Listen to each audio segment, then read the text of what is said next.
Welcome back, fellow mobile gaming fanatics. It is Saturday afternoon. In fact, it's Saturday evening now. I am MyTyme. This is NHL Supercard, and we have a Road to the Cup underway. And a regular theme is I haven't played too much of it.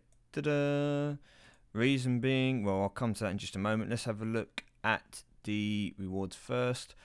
Probably not many of you are too interested in the super rares and the ultra rares, but still Charlie Coyle, Hampus Lindholm. You've then got Nikita.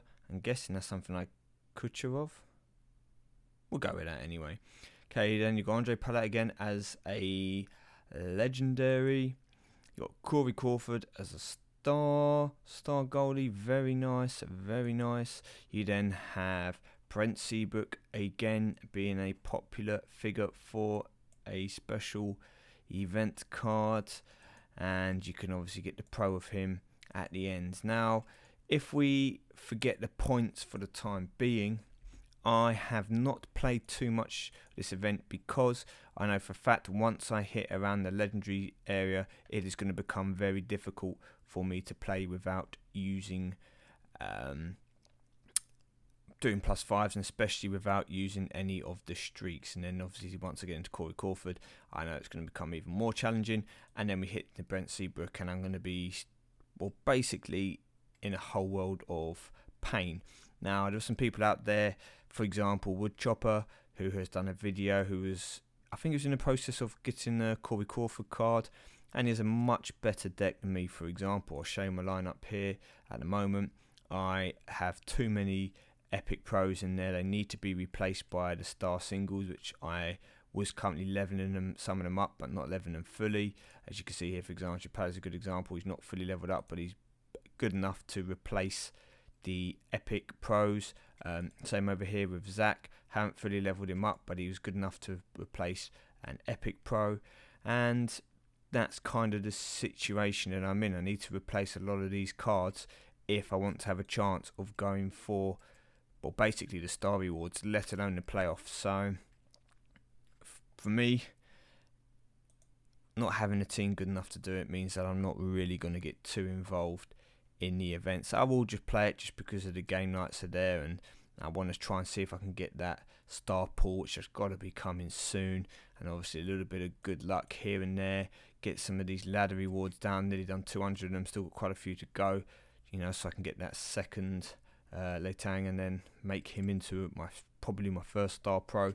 We come to the end of a season as well. Unfortunately, not the most profitable season.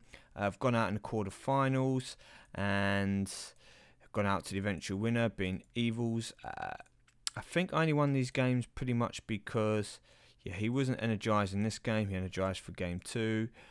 Wasn't fully energized for game 3, and then he was energized from there onwards. So had a better team than me overall, so not too surprised. I mean, I qualified in 7th as usual.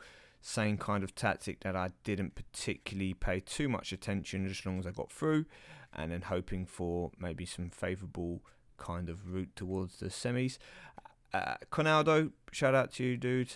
Unfortunately, got matched up with you in the first round. Now, you did manage to make a comeback in these 2 games using your supports, but I'm guessing that was the end of them. Did say in the chat actually he's going to try and make a comeback. Let's go and have a look. He did say somewhere, come down. Yep, he's trying to make the comeback. Use your credit, so unlucky, dude. I'm not sure if you would have got anything you needed. Depends how much you actually need, epic cards and that. Now, so the few humans in the Evils and Chris were basically the 2 people at the top for the whole time. You got Locomotive here, Odie Dog, loads of people who Xavier. So this was quite a lot of should we say, humans in here. So not too many bots. I'm pretty sure that everyone who got through was pretty much a human.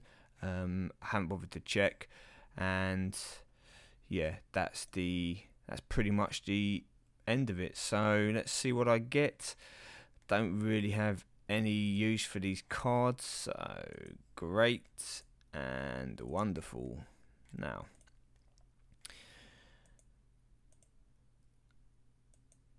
Steve Mason is a pro. Now, I was just going to... If it had been any other position, I don't have any use really for epics anymore. So I'm slowly starting to just feed them into my cards once I've pro'd them.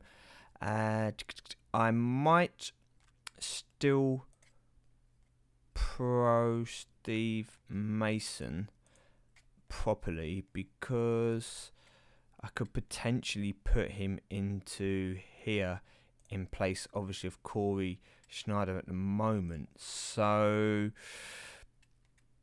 we will see. He might literally be the last kind of epic card that I bother to train up properly. Let's see. We will have to see, because it takes a long time to do these cards. But obviously, if you've already got some epic pros, then that will save a lot of hassle. So we'll see. Anyway, I'm going to cut this short here. I'm going to join a season later on. Unfortunately, once again, I don't have enough, I think, pros and better cards to be able to push me through into a star season. I could fill up my bench, but I think I'm going to still struggle in the star season. Maybe I won't. I don't know. Spezza's completely done now. Decided to put the boosts on like that, going for the playmaking and the stick handling. I'd really like to get into playoff tier before potentially reset the game when anything happens. So maybe joining a star seasons and just qualifying, I'll still get legendary cards as rewards. Might be the way to go.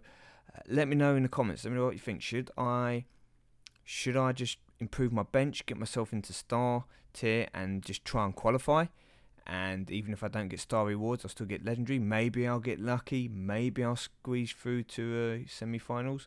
Or do you think I'm better off just trying to persevere with these legendary seasons and trying to make sure I can pretty much make the semis in the majority of games, get that legendary card, try and get an extra pro or two, and, you know, build up my road to the cup games, and also potentially, you know, build up my bench for the star season. I don't know. I've not been in the star season, so I don't know if I just scrape into it how many kind of star pros I'm going to be up against and what kind of team I need. Would this team I'm putting out here now, would that be able to get me through into the qualifying stage, into the first round, possibly into the quarters, so I can get 2 legendary cards? If you know, please let me know in the comments, and I'll take it in consideration before I go into my next season. Okay, with that said, not going to do any gameplay or anything at the moment, because I've got nothing interesting to show you. Do not want to see ultra rare grinding, because it's pretty easy, to be fair. It only starts to get to struggle for me once I hit legendary, and obviously as a result it then gets almost impossible at the end of legendary. So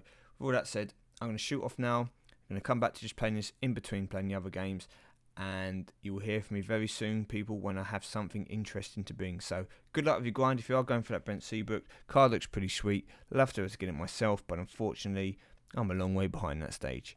Thank you very much, people. Take care. I'll see you all soon.